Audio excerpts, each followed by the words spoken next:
disse assim: eu não conheço a palavra impossível. Quando eu prometo é pra cumprir, sou infalível. Me diz quando eu errei, me equivoquei. Me diz, estou contigo no deserto lado a lado. Meus irmãos, vamos abrir a Bíblia em 1 Reis, capítulo 7. Livro dos Reis. Quem trouxe a Bíblia, enquanto você procura, eu quero cumprimentá-los com a paz do Senhor. Quero externar minha gratidão a Deus por estar aqui pela segunda vez nesse evento. Estendo a gratidão ao pastor Antônio Moura. Glória a Deus. E louvo a Deus pela vida de todos os companheiros que estão aqui. Meu amigo pastor Alexandre, que tem sido o meu motorista. Cadê Alexandre? Está ali, né? Deus abençoe vocês. Agora o retorno ficou melhor ainda, viu? Todo pregador fica feliz, né? Com um retorno bom. Deus abençoe a toda a organização do evento, que a gente sabe que é tão difícil, mas depois que embalar, a coisa vai andar. Tem glória aí para Jesus, irmãos? Capítulo 7, versículos 13, 14, 15 e 21. 4 versículos do primeiro livro dos Reis, diz assim: enviou o rei Salomão missionários a Tiro, a fim de que trouxessem Hurão. Só para memorizar, diga Hurão. Algumas Bíblias está escrito Irão ou Aurão, mas eu vou ficar com a King James, que ela chama Hurão. 1 Reis 7, 13. Eu vou ler o 14. Era Hurão filho de uma mulher viúva da tribo de Naftali, e fora seu pai um cidadão de Tiro, que trabalhava com arte em bronze. Hurão era um homem, diga comigo, sábio, talentoso e muito experiente. Repita, sábio, talentoso e muito experiente. E conseguia realizar todo tipo de trabalho em bronze. E veio ter com o rei Salomão e realizou todos os projetos que lhes foram designados. O 15. Hurão fundiu 2 grandes colunas de bronze, cada uma com 8 metros e 10 centímetros de altura e 5 metros e 40 centímetros de larguras, medidas com o fio de 12 côvados. Agora, para encerrar, o 21. Hurão colocou essas 2 grandes colunas de bronze na frente da entrada do templo. A que ficava ao lado sul se chamava Jaquim, memorize, Jaquim. A que ficava ao lado norte chamava-se Boaz, memorize, diga Boaz e toma o seu lugar de assento e dê glória a Deus, aleluia. Meus irmãos, existem alguns textos bíblicos que trazem para nós algumas revelações com muita clareza. E a Bíblia diz que tudo o que foi escrito de forma divinamente inspirada para nosso ensino, para nosso aprendizado, para nossa correção e para o nosso crescimento. Eu estava com as malas arrumadas para viajar do estado de Santa Catarina para o Paraná em uma madrugada, e Deus tirou o meu sono nessa madrugada. Eu falei para minha esposa, nega, se você quiser dormir, vá, porque eu vou tirar uns períodos de oração. E eu fui para a oração naquela madrugada, e dentro de uma ideia do meu coração, aquela madrugada que Deus tirou meu sono, eu queria ver pelo menos um anjo voando lá no meu lugar de oração, mas não apareceu nenhum anjo voando lá. Eu ficaria muito feliz se aparecesse um anjo naquele lugar. Continuei orando e, dentro da minha perspectiva, pelo menos ia aparecer uma bola de fogo, um clarão no meu ambiente de oração, e também não apareceu uma bola de fogo, nenhum clarão, nenhuma luz. Nada disso apareceu naquela madrugada de oração, naquela noite fria em Santa Catarina. Terminei os meus períodos de oração, a esposa estava dormindo, e eu pensei comigo, já que Deus não me mostrou nada em oração, eu vou ler a Bíblia. E eu vou dizer uma coisa para você que está aqui, para quem está nos ouvindo. Deus tem vários métodos de falar com o ser humano. Deus pode falar com você quando alguém está cantando, amém? Deus pode usar um profeta para falar com você. Quem acredita em profecia, em revelação? Deus pode falar com alguém em um sonho? Pode. Deus tem métodos para falar. Porém, a forma mais segura de Deus falar conosco é por meio da sua palavra. O profeta pode mentir ou se equivocar quando ele for entregar uma profecia. Eu posso ter um sonho e interpretar de uma forma errada. Eu posso estar ouvindo um louvor para Deus e interpretar que Deus está falando comigo, e Deus pode não estar falando do jeito que eu quero que Ele fale. Agora, quando nós lemos Bíblia ou quando nós ouvimos Bíblia, você jamais vai ser enganado pela palavra, você jamais vai ser enganado pela mensagem bíblica que dá direção para a nossa vida. Eu tenho pregado por alguns lugares do Brasil e vou deixar isso registrado. É lamentável encontrarmos algumas igrejas no Brasil que elas não são guiadas pela palavra, são guiadas por profetas, por homens que se colocam em uma posição, em um nível tão alto, que às vezes estão maior do que Deus. Mas bem-aventurada a igreja que acredita na palavra, que não despreza os dons de Deus, mas coloca a palavra de Deus acima de qualquer manifestação espiritual. E quando eu estava lendo esse texto naquela madrugada, eu li a história desse homem chamado Hurão, e eu fiquei encantado com algumas coisas que eu descobri na vida desse personagem. Quem era Hurão na verdade? Hurão era filho de um homem da região de Tiro, da tribo de Naphtali, um dos filhos de Jacó. E Hurão aprendeu com o seu querido pai todo o ofício que o seu pai lhe ensinou, relacionado ao trabalho com o bronze. Tudo que o pai ensinou para Hurão, ele aprendeu com muita eficiência. Ele se tornou um discípulo do próprio pai, fazendo com muita qualidade aquilo que o seu pai lhe ensinou. O tempo passou, o pai de Hurão veio a falecer. A vida de todos nós que estamos aqui, quem está nos escutando, ela tem fases. Existem fases na Bíblia, na vida do cristão, que é a fase de você sorrir diariamente, se alegrar diariamente, mas existem fases que parece que até não passam com rapidez. A fase do choro, a fase da provação, a fase dos dias maus, são aqueles dias que, se pudéssemos, tiraríamos da nossa agenda de vida. Esse moço chamado Hurão não estava preparado para perder o seu mentor, o seu pai, o seu amigo e o seu patrão, mas ele perdeu. O que devemos fazer quando os dias maus baterem na porta da nossa existência? Quando o pai de Hurão faleceu, ele vai enfrentar alguns tipos de problemas. O primeiro problema que ele vai enfrentar um problema financeiro. Por quê? Porque os clientes que o pai de Hurão tinha começaram a desaparecer.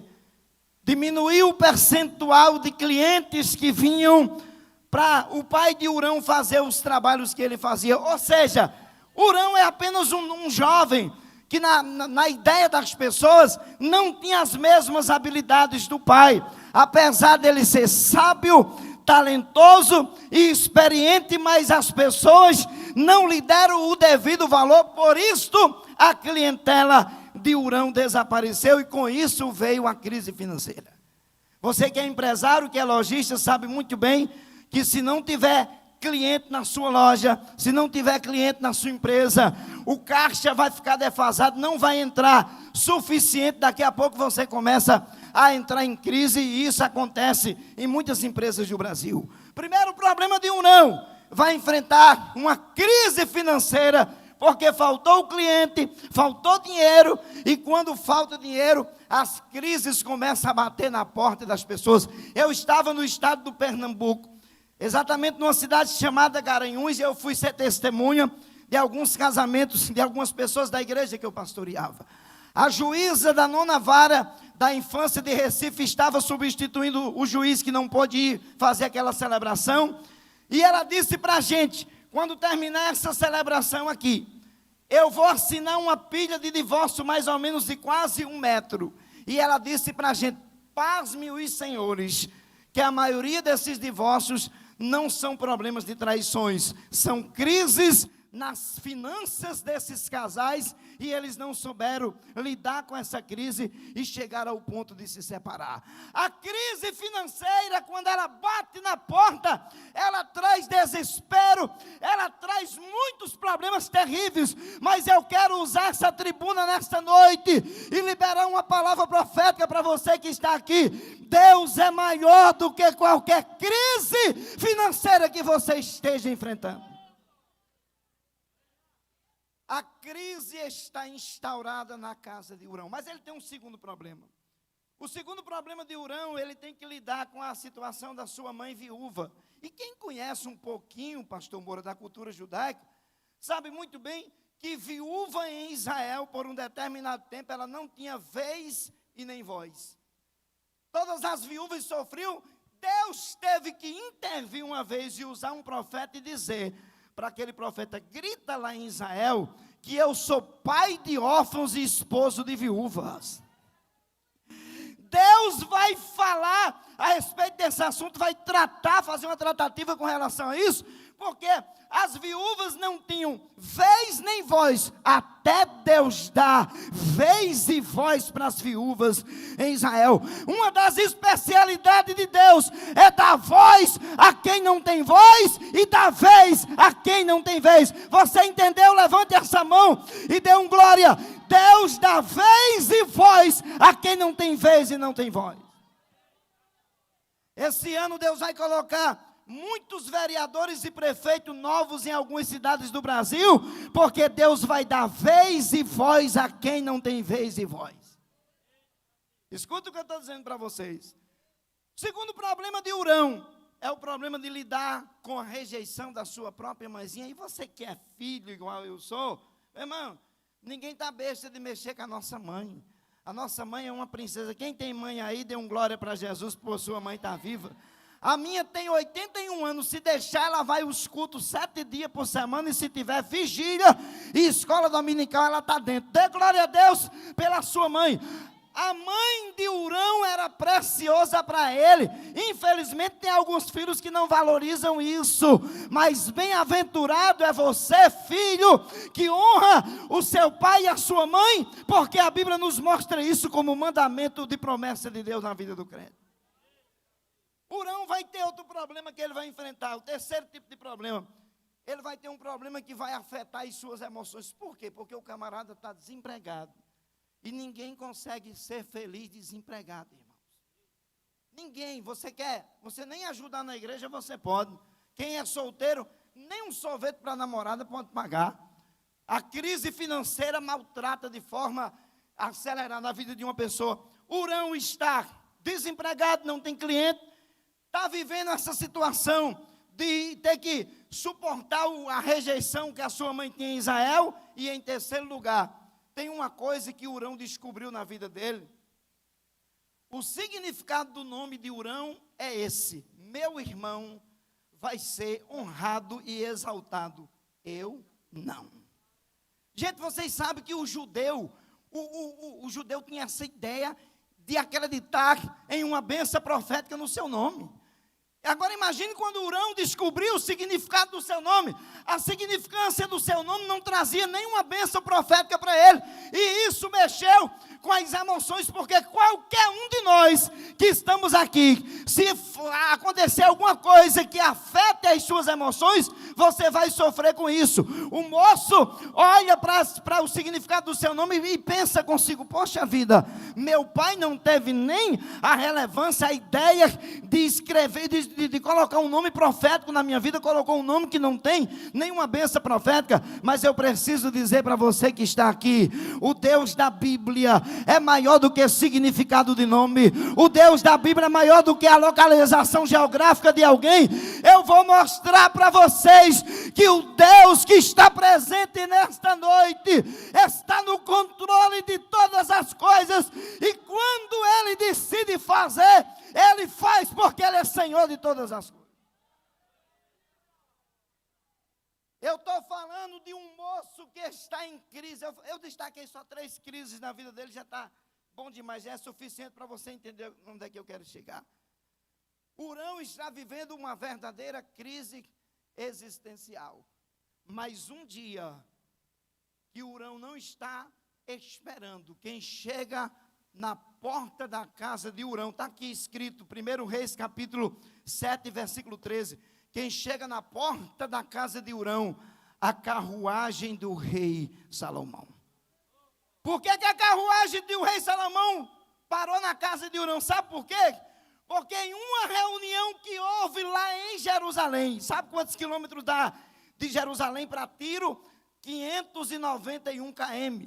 Salomão faz uma reunião com os seus súditos, e a reunião, alguns assuntos que foram abordados na pauta da reunião, o primeiro foi esse: precisamos de alguém que tenha habilidade para trabalhar com bronze. Era um assunto urgente. Quando foi abordado naquela reunião do rei com os seus súditos esta questão, alguém se levantou e disse: eu quero apresentar um moço que mora, na verdade, a 591 quilômetros daqui, mas ele é talentoso, ele é habilidoso e ele é experiente. Irmãos, quando chega a sua hora, o seu nome é ventilado sem você saber. Quando chega a hora de Deus fazer, Deus cria situações para mostrar que Ele tem o controle da sua vida. Eu vim pregar nessa noite aqui para pessoas que Deus vai fazer assim no de repente. Se você entendeu, dê aquele glória pentecostal. Eu vim pregar para pessoas que Deus vai fazer no de repente. Disseram: Salomão, o moço é talentoso. Escuta o que eu vou lhe dizer aqui. Há pessoas que estão aqui nesse evento e estão nos assistindo, que muitas vezes você já ficou triste porque falaram mal de você, falaram dos seus defeitos, falaram das suas faltas de qualidade, e isso feriram você. Mas eu vim dizer nesta noite para você que vai chegar a hora que as suas qualidades vão ser apresentadas, e até quem falou dos seus defeitos vai lhe aplaudir e dizer: verdadeiramente Deus fez. Quem acredita que Deus ainda faz, joga a mão para cima e dá um glória para Ele. Salomão manda sua comitiva real e diz: eu quero que vocês vão com pressa à casa desse moço chamado Urão. Parece que eu vejo, o gestor da carruagem batendo na porta da casa de Urão. E você sabe que cidade pequena, todo mundo conhece todo mundo. Olha os vizinhos. Olha os vizinhos. O que é que a carruagem do rei está fazendo na casa de Urão? O que é que a carruagem do rei está fazendo na casa da viúva? Será que o filho dela roubou alguma coisa? Que a carruagem do rei, a polícia do rei está aí na casa dele? Daqui a pouco Urão sai, recebe a comitiva real, e eles tratam Urão com muita brandura, com muita gentileza, e diz para ele: Urão, nós estamos aqui porque quem nos enviou foi o rei Salomão. O rei Salomão mandou lhe fazer uma proposta. Você não é obrigado a ir, mas se você aceitar a proposta do rei, tem casa para você em Jerusalém. Você pode levar sua mãe, pode levar todos os seus parentes que você quiser levar. Se tiver um cachorro, pode levar. Você vai trabalhar agora para o rei Salomão. Você vai ser funcionário do rei Salomão. Eu estou falando aqui de um moço que está desempregado, que está em crise, mas Deus mudou em um estralar de dedo a história da vida de Hurão. Eles disseram: Hurão, nós temos roupas novas para você, porque você vai trabalhar para o rei, você tem que se vestir de forma adequada. Nós trouxemos roupas para sua mãe. Daqui a pouco o desempregado se vestiu igual um príncipe. Isso aqui não é jargão de pregador não, que eu já passei dessa fase de dar jargão para fazer agenda. Eu vim aqui como profeta dizer para você que o nosso Deus trabalha de forma espetacular e extraordinária. Deus sabe como você chegou aqui, Deus sabe as suas necessidades, e eu quero ser porta-voz de Deus e dizer que no ano que vem, no próximo congresso do Cimiso, você vai estar aqui dando glórias e aleluia, e dizendo: meu Deus fez, porque eu acredito no Deus que fala por meio da Bíblia Sagrada. Hurão se vestiu igual um príncipe, e os vizinhos tudo olhando. Chega a hora dos inimigos ver. Eu não sou muito a favor da gente receber bênção de Deus para humilhar ninguém. Isso não está no cronograma de Deus. Agora, dizer para você que Deus lhe honra diante dos inimigos, Deus faz isso. Deus faz isso porque Deus é justo e é Senhor de todas as coisas. Deus vai tratar com os adversários e eles vão ver quem é escolhido por Deus para determinadas funções na terra. Hurão sai todo vestido de príncipe. A sua mãe, a viúva, que não tinha dinheiro nem para comprar um vestido novo, toda arrumada, roupas reais. Deus mudou a casa de Hurão no estralar de dedo. Hurão vai para Jerusalém. Quando ele chega lá, recebe a planta da mão do rei, daquilo que ele precisava fazer, e o texto diz que tudo que o rei colocou na mão de Hurão, ele fez com qualidade, com eficiência, e aquilo alegrou o coração do rei, de tal maneira que o rei disse assim para Hurão: Hurão, eu tenho uma coisa espetacular para você fazer. Eu quero que você faça 2 colunas para colocar na entrada do templo. Eu quero que essas colunas que você faça com muita qualidade, porque eu vou colocar um nome profético nessas colunas. Hurão faz as 2 colunas, coloca uma do lado esquerdo, outra do lado direito. Salomão olhou para a coluna do lado direito e disse: o nome dessa coluna vai se chamar Jaquim, que significa Deus estabelece. Quem chegava na porta do templo em Jerusalém, olhava para a coluna chamada Jabim e dizia assim: Deus estabelece. O que é que Deus estabelece?